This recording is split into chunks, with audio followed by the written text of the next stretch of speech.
DSC అది అయిపోయింది, ఆ సబ్జెక్ట్ అయిపోయింది. ఎంతసేపు మాట్లాడుకున్నా ఎలాగో మళ్ళీ ప్రతిరోజు సాయంత్రం టెలికాన్ఫరెన్స్లు పెట్టి ఆగ్రహించడం, కన్నెర చేయడం జరుగుతూనే ఉంటాయి రెండు వైపులా. అది పక్కన పెట్టేస్తే ఈ డిఎస్సి దాని మీద ఏంటండి నిరసన చేస్తుంటే నిరసనల్ని తొక్కేస్తున్నారని చెప్పేసి అటు పక్క సజ్జల గారు ఆరోపిస్తున్నారు. ఒక పక్క ముఖ్యమంత్రి కూడా దాని మీద మళ్ళీ ఈ సబ్జెక్ట్లో వేరేగా ఆగ్రహం వ్యక్తం చేశారు. ఆయన ఏం మాట్లాడారు ఒకసారి చూద్దాం. సంవత్సరం అయిన తర్వాత రోడ్డు మీదకి వచ్చి ఏదో ఢిల్లీలో నీట్ పేపరు లీక్ అయింది, ఇక్కడ కూడా లోకేష్ రాజీనామా చేయాలి, ఈ ప్రభుత్వంలో ఏదో జరిగిపోయిందని మాట్లాడుతున్నారు. కడాన నిన్న మీరు చూశారు, ఎవరైతే ఉద్యోగాలు వచ్చాయో మెగా డిఎస్సిలో వాళ్లే ర్యాలీ చేసి ఇంతవరకు చూశాం, ఇప్పుడు మాకు ఓపిక నశించింది, మేము చదువు చెప్పడం ఎంత బాగా చెప్తామో తప్పు చేసిన వాడిని చితక కొట్టడం కూడా అదే మారి కొడతామని రోడ్డు మీదకి వచ్చారు. కొండారెడ్డి బురుజు కర్నూలంగానే మనకు గుర్తొస్తుంది. అలాంటి ఒక హిస్టారికల్ మాన్యుమెంట్ దగ్గరికి వెళ్ళారు. వెళ్ళి కబద్దార్ చెప్పండి, మేము సమాధానం చెప్తామని అడిగే పరిస్థితికి వచ్చారు. ఎవరన్నా సిగ్గుండేవాళ్ళు ఒప్పుకోవాలి కదా, మానాలి కదా, అవునా కాదా, మానాలా లేదా? మానాలి అనేవాళ్ళు చేలిపైకి ఎత్తండి. ఇప్పుడు ఈరోజు మళ్ళా ఆందోళన చేస్తారంట, మళ్ళా ర్యాలీలు తీస్తారంట. అంటే రోడ్లన్నీ ఉండేది వీళ్ళు స్థైర్య విహారం చేయడానికి, రఫా గొడ్డలు పెట్టుకొని తిరగడానికి. సంవత్సరం అయిన తర్వాత రైట్. విజయశేఖర్ రెడ్డి గారు సీఎం చేశారు, వైసీపీ వాళ్ళని పూర్తిస్తారు, చాలా లేదు ఆ రకంగా ఆగ్రహం వ్యక్తం చేయడం చూసి కడిగేసి రోడ్ల మీద, రోడ్లో ఉన్నది ర్యాలీలు చేయడానికి, మీరు నిరసనలు చేయడానికి, రపరప అని గొడ్డలు వేసుకుని రావడానికి అని అడిగారు. బహుశా ఇంత సూటిగా ఎట్లాంటి మొహమాట లేకుండా మాట్లాడిన సందర్భం ఇటీవల కాలంలో ఇది చాలా బలంగా. వైసీపీ వాళ్ళు ఒకసారిగా సైలెంట్ అయిపోయారు, ఏం మాట్లాడలేని పరిస్థితి. డిఎస్సిలో జరిగాయంటారా సార్ అక్రమాలు వాళ్ళు ఆరోపిస్తున్నట్టు? సార్ నేను ఒక ఫండమెంటల్ డిఫరెన్స్ మాట్లాడాను సార్, నీట్ ఎగ్జామ్ సంబంధించి దానికి అట్లాగే మెగా డిఎస్సి మధ్యలో. సార్ ఇప్పుడు నీట్ ఎగ్జామ్ లో క్లియర్ కట్ గా పేపర్ లీక్ అయినట్టు నాగపూర్ ప్రింటింగ్ ప్రెస్ లో బయటకు వచ్చింది, అట్లాగే రకరకాల కోచింగ్ సెంటర్ లో బయటకు వచ్చింది. సార్ దాని మీద చాలా మంది చనిపోయిన మాట వాస్తవం. ఎగ్జామ్ రాసిన విద్యార్థులు కూడా 20 మందికి పైగా ఆత్మహత్య చేసుకున్నారు. ప్రజల్లో విపరీతమైన ఆగ్రహం ఉంది, వారి తల్లిదండ్రులు కూడా విపరీతమైన ఆగ్రహం ఉంది.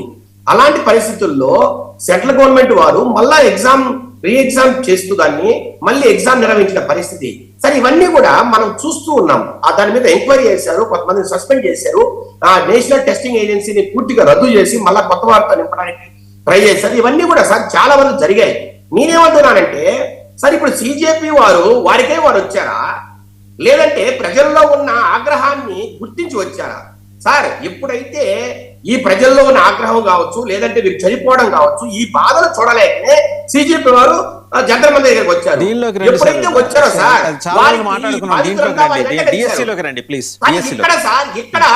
ఇక్కడ వైసీపీ వారు అంటే డిఫరెన్స్ చెప్తున్నారు సార్ నేను. కానీ ఇక్కడ వైసీపీ వారు ఏ బాధితుల మీ దగ్గరికి వచ్చి బాధపడితే మీరు రోడ్డు మీదకి వచ్చారు సార్? నేను అడుగుతున్నా, ఆగస్టులో డిఎస్సి ఎగ్జామ్ అయిపోయింది, తర్వాత అందరూ హ్యాపీగా జాయిన్ అయిపోయారు. ఈ 8-9 నెలల కాలం పాటు మీరు ఏం చేశారు? బెంగళూరు బ్యాస్ లో కూర్చొని నిద్రపోతున్నారా, లేదంటే మీ రకరకాల పనులు చేసుకుంటున్నారా? సార్ నాకు తెలిసి వైసీపీ పార్టీ సార్ ఏనాడో చచ్చిపోయింది. ఓపెన్ కామెంట్ ఓపెన్ గా కామెంట్ చేసిన 2 సంవత్సరాల్లో వీళ్ళు రోడ్డు మీదకి వచ్చిన ఏ కార్యక్రమం ఉందా సార్? ఒక్క పీపీపీ మోడల్లో ఒక్క ప్రైవేట్ మెడికల్ కాలేజ్ ప్రైవేటైజేషన్ తప్పితే వీరు ఏ రోజైనా రోడ్డు మీదకి వచ్చారా ఈ 2 సంవత్సరాల్లో? మొట్టమొదటిసారి అభూత కల్పనలతో కావాలని కుట్రలు చేసి కుతంత్రాలు చేసి మా లోకేష్ గారి మీద దుమ్మెత్తి పోస్తూ మీరు ఈ రోజు రోడ్డు మీదకి వచ్చారు. విజయశేఖర్ రెడ్డి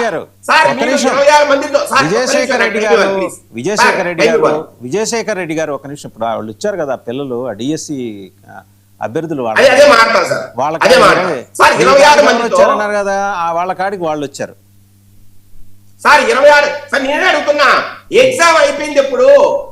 వీళ్ళందరూ జాబ్స్ లో చేరిపోయింది ఎప్పుడు? మీరు మీటింగ్ పెట్టింది ఎప్పుడు? మీరు ట్వీట్ చేసింది ఎప్పుడు? ఇది ఏమైనా కొంత ఉందా సార్ ఈ విషయాల్లో? సార్ నేను అడుగుతున్నా, స్పోర్ట్స్ కోటాలో విధి విధానాలు 2025 ఏప్రిల్లో మినిస్టర్ రామ్ ప్రసాద్ రెడ్డి గారు ఒక ప్రెస్ మీట్ పెట్టి విధి విధానాలు ఏంటి, ఎట్లా ఫిలప్ చేస్తారు స్పోర్ట్స్ కోటాను సర్వం సహా ఆయన ఆ రోజు ఎక్స్ప్లెయిన్ చేశారు. ఆ రోజు ఎందుకు మాట్లాడాలా? ఆ రోజు మీరు ఏమయ్యారు? తర్వాత సార్ దానికి సంబంధించి రకరకాలుగా ఎగ్జామినేషన్ జరిగినప్పుడు కావచ్చు, ఆగస్టులో ఎగ్జామ్ అయిన తర్వాత ఈ రకమైన రిక్రూట్మెంట్ జరుగుతున్నప్పుడు కావచ్చు, మీరు ఏమయ్యారు? అక్కడి నుంచి 8 నెలల తర్వాత మీరు మేల్కోవడం ఏంటి? నేను అదే అడుగుతున్నా. లేదు, ఎవరైనా మీ దగ్గరికి అంతకుముందు వచ్చారా? సార్ 26 మందితో కనిపిస్తున్నారు కదా సార్, మీరు ఎవరైనా వచ్చారు కదా అక్కడ, వాళ్ళు వచ్చారు కదా. 8 నెలల తర్వాత అంటే 8 నెలల తర్వాత రావాలంటే టైం టేబుల్ ఇస్తారా? కాదండి, వస్తాడండి, కడుపు మండినోడు వస్తాడు, మాట్లాడుతున్నారు. ఒక్క నిమిషం వినండి. 8 నెలల తర్వాత ఎన్ని నెలల తర్వాత రావాలో చెప్పండి మీరు, దాని ప్రకారం వాళ్ళు టైం టేబుల్ వేసుకుని వస్తారు. సార్ ఎవడైనా కడుపు మండినోడు, ఇబ్బందులు పడినోడు, లేదంటే దగా పడినోడు ఆ మరుసోదో వస్తాడండి, ప్రెస్ మీట్లు పెడతాడు, లేదంటే సంఘాలు వస్తాయి, లేదంటే నిరుద్యోగ సంఘాలు పెట్టుకొస్తాయి. సార్ మెగా డిఎస్సి మీద 200 కేసులు వేశారు హైకోర్టులో. అంత అటెంటివ్ గా ఉన్నారు అందరూ, అంత చైతన్యవంతం కలిగిన అభ్యర్థులు ఉన్నారు. వీళ్ళందరూ వైసీపీ కార్యకర్తలు అంటారా సార్? ఒక్క నిమిషం ఆ విజువల్ చూస్తున్నారు కదా, వీళ్ళందరూ వైసీపీ కార్యకర్తలైనా అక్కడ వచ్చి కాగితాలు పట్టుకుని? వైసీపీకి సన్నిహితులు ఉండొచ్చు, లేదంటే వీళ్ళు ఏర్పంచుకొని రకరకాల జిల్లాలో ఏర్పంచుకొని ఎవరైనా దొరికారా అని ఎవరి కోసం అనే వెతికే తీసుకొచ్చేయచ్చు. సరే 26 మంది వచ్చారు కదా సార్, 26 మంది ఒక్క నిమిషం ఆ విజువల్ చూడండి. ఆమె కళ్ళమ్మ నీళ్లు పెట్టుకున్నారు, ఆవిడ చూడండి, ఆవిడ ఏడుస్తుంది. ఆవిడ కూడా వైసీపీ కార్యకర్తేనా సార్? ఆమె వైసీపీ కార్యకర్త నేను చెప్పట్లే, నేనంటున్నా వారికి సన్నిహితమైన ఉండొచ్చు కదా అంటున్నా.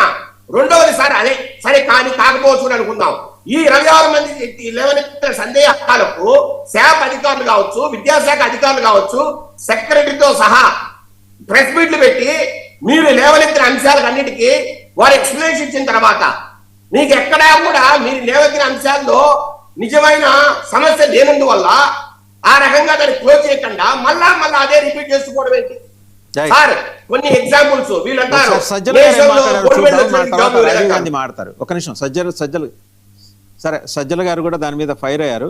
రాజీవ్ గాంధీ గారు, ఇప్పుడు మీకు మీ పార్టీకి వేరే పని ఉన్నట్లేదు, జనాల్ని పోగేయటం, ఏది కొండారెడ్డి బూజ్ దగ్గర తీసుకెళ్ళటం, గొడవ చేయటం, రోడ్ల మీద నిరసన ప్రదర్శనలు చేసి మొత్తం ట్రాఫిక్ అంతరాయం కలిగించడం, విధ్వంసం సృష్టించడం. ఈ స్కీమ్ తప్పితే మీకు వేరే ఏ స్కీమ్ లేదా అని చెప్పేసి విజయశేఖర్ రెడ్డి గారు మిమ్మల్ని మీ మీద ఆగ్రహం వ్యక్తం చేసి కడిగేశారు.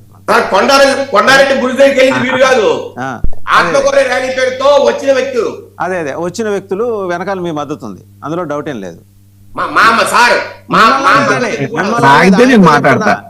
కంగారు పడద్దు, ఆయనకి చెప్తున్నా రాజీవ్ గారు. నేను ముందే ఒక చిన్న డిస్క్లైమర్ చెప్తా ఉన్నా సార్. ఇప్పుడు వరకు విజయశేఖర్ రెడ్డి గారు మాట్లాడడానికి మౌనంగా ఉన్నా, ఇప్పుడు నేను ఏం మాట్లాడినా ఆయన దయచేసి మౌనంగా ఉండాలి. ఎందుకంటే మా నుండి నిప్పు కణికలు లాంటి ప్రశ్నలు వచ్చినప్పుడు అది వాళ్ళ భావోద్వేగం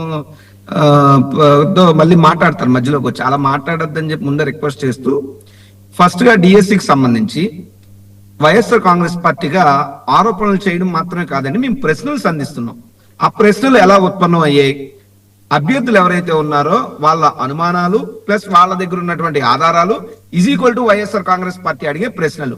క్లుప్తంగా 4-5 పాయింట్లు, ఎవరిని చూసినా దీనికి సమాధానం చెప్పమని అడుగుతున్నాం, ఇంకేం లేదు.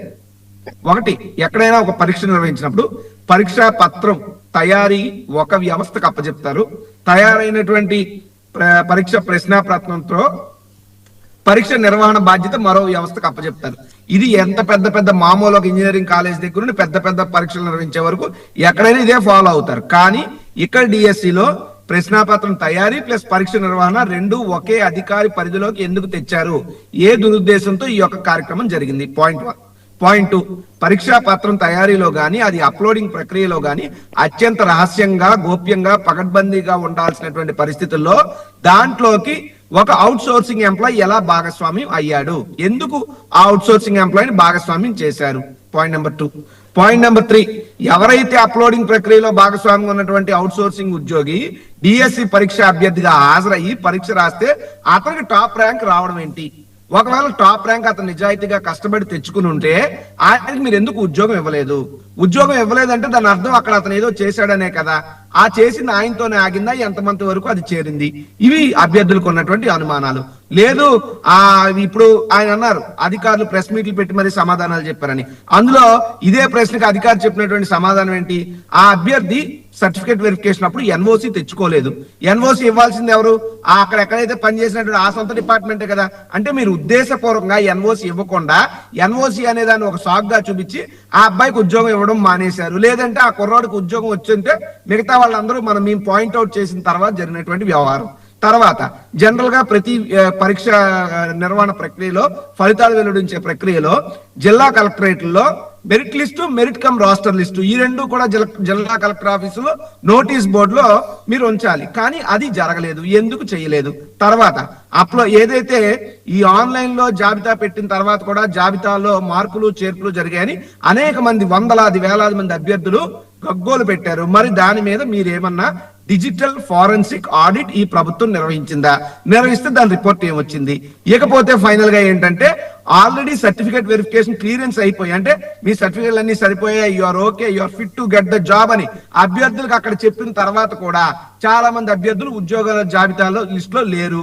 పోనీ అలాగని రిజెక్టెడ్ లిస్ట్ లో లేరు. ఈ రెండు లిస్టుల్లో లేకుండా అభ్యర్థులు ఏమైపోయారు? ఈ ప్రశ్న. ఇకపోతే మీరు పరీక్షలు నిర్వహించే సమయానికి ముందు జీవో నెంబర్ 4 ఎందుకు తెచ్చారు? 47 ఏంటి? మళ్ళీ పరీక్షలు అయిపోయిన వెంటనే జీవో నెంబర్ 56 ఏంటి? అంటే మీకు పరీక్ష నిర్వహణకు ముందు ఉన్నటువంటి అడ్డంకుల నాటిని కూడా ఈ జీవోలు పెట్టి తొలగించేసుకుని మళ్ళీ పరీక్ష అయిపోయిన వెంటనే కూడా జీవో నెంబర్ 56 మీరు ఎందుకు చేశారు? దీంతో పాటు స్పోర్ట్స్ కోటాకు సంబంధించి మీరు దాదాపు 450 పోస్టులు ఎన్నో ఇచ్చారు. ఇప్పుడు ఆ లిస్ట్ బయట పెట్టట్లేదు. ఎందుకు బయట పెట్టరు? అంటే జనరల్ గా స్పోర్ట్స్ కోటాలో సరే పరీక్ష రాయడం ఒక ఎత్తు, పరీక్షలో ఉత్తీర్ణం అవడం ఒక ఎత్తు. దానికన్నా ముందేంటి, అతను స్టేట్ మీట్ లో గోల్డ్ గెలిచాడా, నేషనల్ మీట్ లో గోల్డ్ గెలిచాడా? అది కదా ప్రామాణికం. నేషనల్ స్పోర్ట్స్ మీట్ లో గోల్డ్ వచ్చినోడికి మీరు ఉద్యోగం ఇవ్వరా? స్టేట్ లోనో డిస్ట్రిక్ట్ లోనో పార్టిసిపేట్ చేసినోడికి ఎవరో మీ తాలూకా ఎంపీ, మీ తాలూకా ఎమ్మెల్యే ఎప్పుడు కనీ ఇవన్నీ స్పోర్ట్స్ కోటాలన్నీ మీరు తీసుకొచ్చి పెట్టేస్తే దానికి పార్టిసిపేషన్ సర్టిఫికేట్ ఇస్తే దానికి మీరు ఉద్యోగం ఇచ్చేస్తారా? మరి ఇది కుంభకోణం కాకపోతే ఏమిటి? ఇక్కడ అభ్యర్థులు తరపున వైఎస్ఆర్ కాంగ్రెస్ పార్టీ గొంతు వినిపించింది. రెండోది, ఆయన ఎప్పుడో మేము ఎన్నాళ్ళ తర్వాత రెస్పాండ్ అయ్యాం, అన్నాళ్ళ తర్వాత రెస్పాండ్ అయ్యాం అంటున్నారు. మీరు ఒకటే, దేనికి కూడా కాలపరిమితి ఉండదు. జనరల్ గా ఏమవుతుంది అంటే ఒక వ్యక్తి అన్యాయం అయిపోయాడు అనుకోండి, ఆడు దురదృష్టం అనుకుంటాడు. అలాగే 10 మంది అన్యాయం అయిపోయారంటే ఎక్కడో టెక్నికల్ పొరపాటు అనుకుంటాడు. కానీ కొన్ని వందల వేల మంది విద్యార్థులు అన్యాయం అయిపోతే అది కుంభకోణం అంటారు.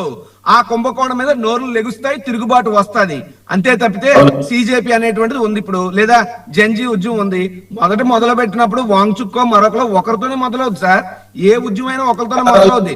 ఒకలే పదులు వందలుగా, వందల వేలుగా, వేలు లక్షలుగా కదిలొచ్చినప్పుడు దేశం కుదేలైపోతుంటే జంజీ ఉద్యమానికి తల వంచి ఆ యొక్క కేంద్ర మంత్రి రాజీనామా చేసి బాధ్యతగా చెప్పుకున్నారు. కానీ మీరు ఇక్కడ పరీక్షను రద్దు చేయలేదు, కనీసం ఎంక్వైరీ కాల్ఫర్ చేయలేదు, ఏ అధికారి మీద చర్యలు తీసుకోలేదు. సిబిఐ ఎంక్వైరీ అంటే వెయ్యరు, రాజీనామా చేయమంటే చెయ్యరు. అంటే మీ తాలూకా లోకలేంటి? ఎక్కడో దేర్ ఈస్ సంథింగ్ కాన్స్పిరసీ ఉన్నది అన్నటువంటి విషయం ఆరోపణలు ఆధారాలతో పాటు ప్రభుత్వం ప్రవర్తించేటటువంటి తీరు మీద కూడా క్లియర్ గా స్పష్టం అవుతుంది. నిన్న కాక మొన్న ఎందుకండి దానికి సంబంధించిన అధికారులు ఎందుకు ట్రాన్స్ఫర్ చేయాలి? ఏమంత తొందర ఏంటి? మీరు కోనా శశిధర్ ఎందుకు ట్రాన్స్ఫర్ చేశారు? అంటే ఆయనలో దీంట్లో ఉన్న ఆయన పార్టీ అంతా ఇప్పుడు రేపు ఇంకో అధికారి వస్తాడు, నాకేం సంబంధం, ముందున్న అధికారి ఏదో చేశాడు అంటారు. అంటే చేతులు దులిపేసుకునే పనుల. ఇంకోటి చెప్తున్నా, మేము రోడ్లు ఎక్కాము, నిరసనలు తెలిపాం. మేము గడిచినటువంటి 2 ఏళ్ల కాలంలో జగన్మోహన్ రెడ్డి గారు 2019లో గెలిచాక ఎన్నికల్లో విజయం అనే దెబ్బ తగిలితే కోలుకోవడానికి మళ్ళీ చంద్రబాబు నాయుడు గారు జైల్లోకి వెళ్తే మీరు ఎవరు జెండా పట్టు బయటికి రాలేపారు. కానీ మేము గడిచిన 2 ఏళ్లుగా మా పార్టీ ఓడిపోయిన 3వ నెలలోనే ఢిల్లీకి వెళ్లి మా మీద జరుగుతున్న దాడులతో మొదలుపెట్టి ప్రతి ప్రజా వ్యతిరేక కార్యక్రమం మీద జగన్మోహన్ రెడ్డి గారు రోడ్డు ఎక్కారు. గడిచిన నెలలో 3-4 సార్లు వచ్చిన జగన్ గారు వైజాగ్. అలా మస్తానరావు గారు రాష్ట్రం అంతా కూడా ఓకే. రాజీవ్ గాంధీ మస్తానరావు గారు మాట్లాడతారు. నా వాయిస్ వస్తుంది సార్. హలో వాజన్ గారు, మీది కొంచెం వాయిస్ వస్తుందండి, డిస్టర్బెన్స్ ఉంది. రాజీవ్ గాంధీ గారు మళ్ళీ మాట్లాడతాను. ఒకసారి మస్తానరావు గారు ఎదుర్కొన్నాం. మస్తానరావు గారు, రాజీవ్ గాంధీ గారు రకరకాల అంశాలు లేవనెత్తారు. డిజిటల్ ఫోరెన్సిక్ ఆడిట్ ఎందుకు చేయలేదు, అండ్ అలాగే నేషనల్ స్పోర్ట్స్ మీట్స్లో గోల్డ్ వచ్చిన వాళ్ళని కాదని రికమెండేషన్ మీద వచ్చిన వాళ్ళకి ఎలా ఉద్యోగాలు ఇస్తారు? ఎన్ఓసి ఇవ్వకపోవడం ద్వారా ఆ ఉద్యోగం ఆపేసి ఫర్దర్గా గొడవ పెద్దది కాకుండా చూశారని ఇంకొక అభియోగం కూడా మోపారు. అంత జెన్యూనిటీ ఉందా అండి ఇందులో, ఈ డిఎస్సి కేసులో?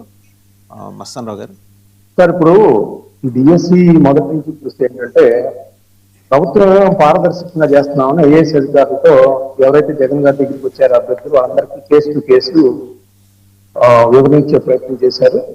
సో దానికి సంబంధించి మీరు ఎవరన్నా వస్తే మేము వాడు అనుమానాలను నివృత్తి చేస్తాం, అసలు ఎందుకు రాలేదు ఏంటి కూడా చెప్పారు. జగన్ గారికి ఎవరైతే కంప్లైంట్ చేశారో వాళ్ళ కేసులు కూడా వాళ్ళు కేటగారికల్ గా చెప్పిన పరిస్థితి. మొన్న కూడా తమీమ్ అన్సారియా గారు విద్యాశాఖ సెక్రటరీ, అదేవిధంగా శాప్ ఎండి కూడా వివరణ ఇచ్చే ప్రయత్నం చేశారు. ఓకే అనుకున్నాం, వాళ్ళు కూడా బ్లాక్ చేస్తున్నారనేది వైఎస్ఆర్సీపీ ఆరోపణ. సో ఇప్పుడు మరి కోర్టు దగ్గరికి ఎందుకు ఆ ఐఏఎస్ అధికారులు కానీ వీళ్ళందరూ కూడా భాగస్వామ్యం చేసి వెళ్ళొచ్చు కదా. కోర్టు అడిగింది, హైకోర్టు ఏమని అడిగింది, మీరు ఫస్ట్ టైం వచ్చినప్పుడు వేగ్గా వచ్చారు అని డిస్మిస్ చేసి రెండోసారి వెళ్ళారు కోర్టు. రెండోసారి వెళ్ళినప్పుడు ఆధారాలు ఏవయ్యా, మీరు అభ్యర్థులు ఎవరు, అసలు మీరు పబ్లిక్ ఇంట్రెస్ట్ లిటిగేషన్ పిటిషన్ వేసినప్పుడు పర్వతరెడ్డి చంద్రశేఖర్ రెడ్డి గారిని అసలు మీరు ఒక్క అభ్యర్థిని కూడా ఎందుకు తేలేకపోయారు? లేదు, ఫేక్ సర్టిఫికెట్ల ద్వారా ఎవరైతే పొందారని మీరైతే చెప్తా ఉన్నారో ఇంత కేటగారికల్ గా, ఆ విధంగా ఎందుకు మా ముందు ప్రజెంట్ చేయలేకపోయారంటే అక్కడ చేతులెత్తేసిన పరిస్థితి. ఖచ్చితంగా ఇప్పుడు వైఎస్ఆర్సీపీ చేస్తున్న ఆరోపణలో శాంటిటీ ఉంటే, నిజాయితీ ఉంటే కోన శశిధర్ గారు, అజయ్ జైన్ గారు, తమీమ్ అన్సారియా గారు, భరణి గారు వీళ్ళందరి మీద ఇన్వాల్వ్ చేసేయండి, కేసు వేసేయండి. అడుగుతుంది కదా హైకోర్టు, అడుగుతుంది కదా, మీరు ఎందుకు అభ్యర్థులను తేలేకపోతున్నారు, ఎవరు ఫేక్ సర్టిఫికెట్ ద్వారా పొందారని మీ దగ్గరికి వచ్చారు, ఏది వాళ్ళందరూ చూపించండి. అక్కడ సైలెంట్ అయిపోయిన పరిస్థితి. ఇక్కడే వస్తుంది ప్రజలకు కూడా అనుమానం, వైఎస్ఆర్సీపీ చేస్తున్న ఉద్యమంలో నిజంగా నిజాయితీ ఉంటే అక్కడికి వెళ్ళి అవన్నీ ఆధారాలు సమర్పించేది కదా, ఎందుకు సమర్పించలేకపోతున్నారు? ఇప్పుడు చెప్పిన కొండ రాజీవ్ గాంధీ గారు లాంటి వాళ్ళను హైకోర్టు దగ్గరికి తీసుకెళ్లి ఇంత కేటగారికల్ గా చెప్తా ఉన్నారు కాబట్టి హైకోర్టుని కన్విన్స్ చేసే ప్రయత్నం కూడా చేయొచ్చు. ఇప్పుడు ఇంత బాగా చెప్పారు కొండ రాజీవ్ గాంధీ గారు, ఫోరెన్సిక్ ఆడిట్ అన్నారు, లేదంటే ఆ డిజిటల్ ఏ విధంగా చేశారు, వాళ్ళ పార్టీలో ఇంత నాలెడ్జ్ ఉండి మాట్లాడే వాళ్ళు ఎవరున్నారులే కానీ అది అందుకనే హైకోర్టు దగ్గరికి తీసుకెళ్లి చెప్పేసేస్తే హైకోర్టు కూడా ఏమంటే చంద్రబాబు నాయుడు గారిని, లోకేష్ గారిని రిజైన్ చేయమని చెప్పింది. వీళ్ళు చేస్తున్న ఉద్యమానికి కూడా మంచిగా ఉంటది కదా. సో ఇలాంటి వాళ్ళందరినీ తీసుకెళ్లి హైకోర్టు దగ్గర చెప్పేస్తే, ఎందుకంటే పర్వతరెడ్డి చంద్రశేఖర్ రెడ్డి గారు చెప్పలేకపోయారు అక్కడ కోర్టుకి, హైకోర్టుకి చెప్పలేకపోయారు కాబట్టి అక్కడ చేస్తే ఏంటంటే అసలు ఈ ఊరూరా తిరగటం కూడా ఉండదు, ఎందుకంటే హైకోర్టు మొట్టికాయలేస్తుంది. ఇంకోటి కూడా చెప్తాను, కొండా రాజీవ్ గాంధీ గారు అడిగారు కదా, నేను ప్రజల విషయం నుంచే మాట్లాడుతున్నాను. నిజంగా డిఎస్సీలో ప్రతిభావంతులకి, మెరిట్ గల వాళ్ళకి అన్యాయం జరిగితే ఖచ్చితంగా చర్య తీసుకోవాలి, ఎవరైతే బాధ్యత ఉన్నారో వాళ్ళు రాజీనామా చేయాలని కూడా దాన్ని కూడా నేను కూడా సపోర్ట్ చేస్తాను, ఓకే జరుగుంటే. ఇప్పుడు ఇంత కేటగారికల్ గా ఏపీఎస్సీ గ్రూప్ 1 కి సంబంధించి డ్రైవర్ల చేత, మహిళల చేత పేపర్లు దిద్దిచ్చారంటే ఇప్పుడు చెప్పిన ఫోరెన్సిక్ ఆడిట్ కానీ ఇంకో ఆడిట్ కానీ ఎందుకు చేయలేకపోయారు? ఆ రోజు జగన్మోహన్ రెడ్డి గారు ఎవరిని రాజీనామా చేయించలేకపోయారు? పోనీ ఆయనన్నా చేశారా? ఎందుకంటే గ్రూప్ 1 వాళ్ళు అనేవాళ్ళు రేపొద్దున మన కలెక్టర్లు అవుతారు, లేదా రెవెన్యూ అధికారులు అవుతారు, జిల్లా స్థాయి అధికారులు అవుతారు. వాళ్ళందరి విజయంలో పెద్ద కుంభకోణం జరిగిందని హైకోర్టు కూడా మొట్టికాయలేసి ఆ ఇచ్చిన పోస్టులు ఎవరైతే ఇచ్చారో వాళ్ళందరూ లూప్ లైన్ లో కూడా ఇమ్మని ఇటీవల కూడా ఆదేశాలు జారీ చేసినప్పుడు మరి దాని గురించి ఇంత కేటగారికల్ గా అడిగేవాళ్ళు లేకపోయారా? పోనీ జగన్ గారికి కూడా చెప్పలేకపోయారా ఆ రోజు? సో దానిలో కూడా ఎవరెవరు అరెస్ట్ అయ్యారు, ఎన్ని రోజులు జైల్లో ఉన్నారు అని తెలుసు కదా. నమ్మకాలు ఉన్నట్టున్నాయి మస్తానరావు గారు, వీళ్ళు ఎవరో చెబితే ఆయన వింటారు, ఆయన ఎన్రో వన్ వే కమ్యూనికేషన్ అక్కడ తెలుసు. ఏదో వీళ్ళు బయట నేననేది ఏంటంటే డిఎస్సీలో అన్యాయం జరిగినా ప్రతిభ వాళ్ళకి, ఆ రోజు గ్రూప్ 1 లో అన్యాయం జరిగినా ఖచ్చితంగా న్యాయం జరగాలి. కానీ అదే విధమైన మాట్లాడాలి, అదే విధమైన రాజీనామాలు కోరాలి, అదే విధంగా జైల్లో వేయాలి వీళ్ళందరినీ కూడా. మరి ఒకప్పుడేమో ఒక రకంగా మాట్లాడుతున్నాం, ఇంకోరప్పుడు ఇంకో రకంగా మాట్లాడుతున్నాం, హైకోర్టు దగ్గరికి వెళ్తేనేమో చేతులు ఎత్తేస్తున్నాం, బయట ఏమో యాగీ చేస్తున్నాం. దీనివల్ల ఉపయోగం ఏంటి? ప్రజలకు జరగాలంటే ఖచ్చితంగా ఇప్పుడు వీళ్ళు ప్రభుత్వం ఎందు ఇప్పుడు మనం చూసాం కదా, ధర్మేంద్ర ప్రధాన్ గారు రాజీనామా చేయాలంటే ఎంత ఉద్యమం జరగాలి, ఏం జరిగింది, ఎంతమంది ప్రాణాలు కోల్పోయారు.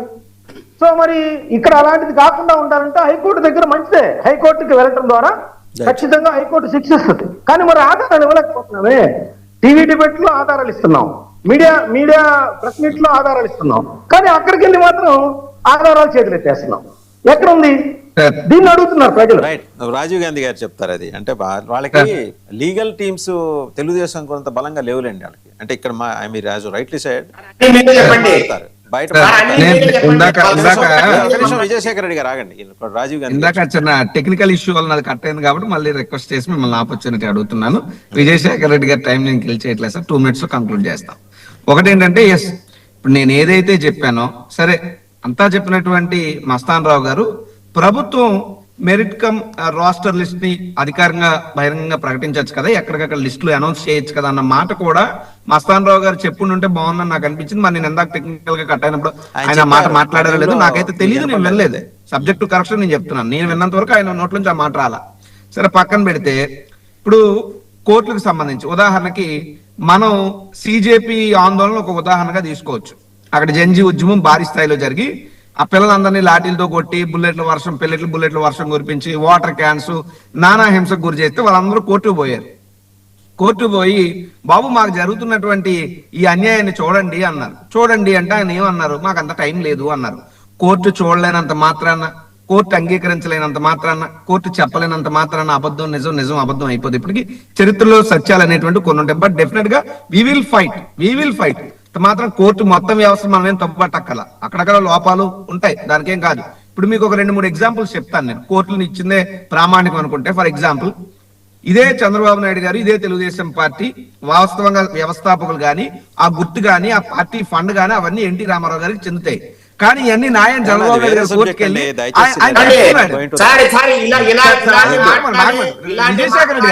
విజయశేఖర రెడ్డి గారు మీరు ఆగాలి.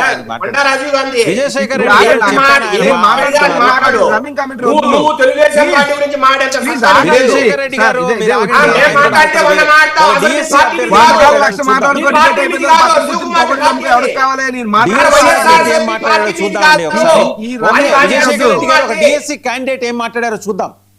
క్వాలిఫై అయినా, రెండిట్లో క్వాలిఫై అయినా నాకు దిక్కులేదు అంటున్నాడు. ఆయన ఏం మాట్లాడారో చూద్దాం ఒకసారి.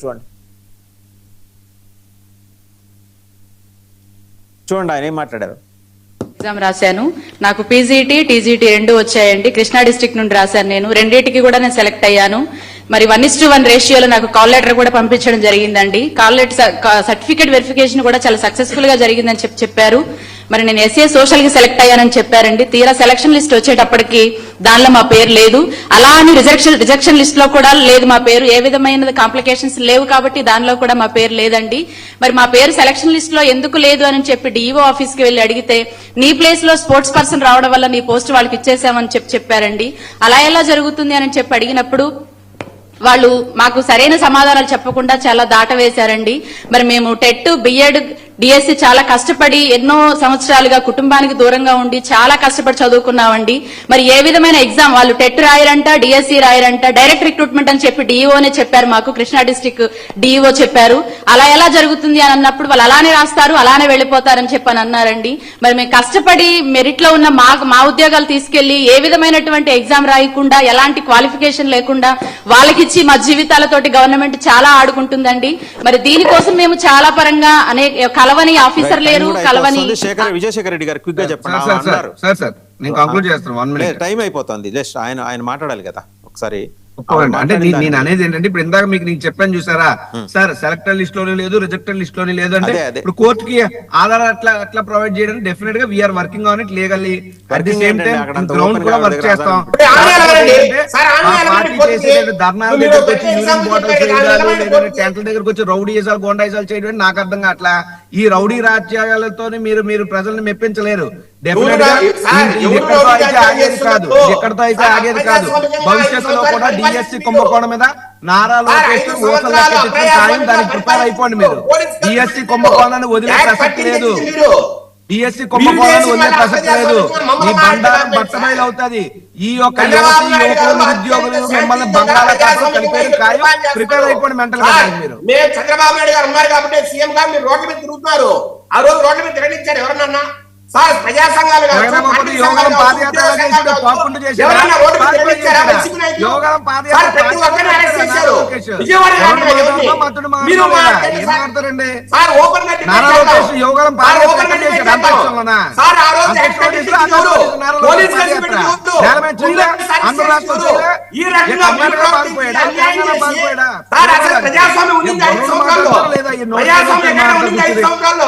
సార్ ఇంత దారుణమైన నియంత్రణతో ప్రభుత్వం ఎప్పుడైనా చూసామా? ఇలా మీరు చేసి ఎప్పుడో బ్రిటిష్ కాలంలో ఉన్న యాక్ట్ 30ని మళ్ళా బూజు గులిపింది మీరు.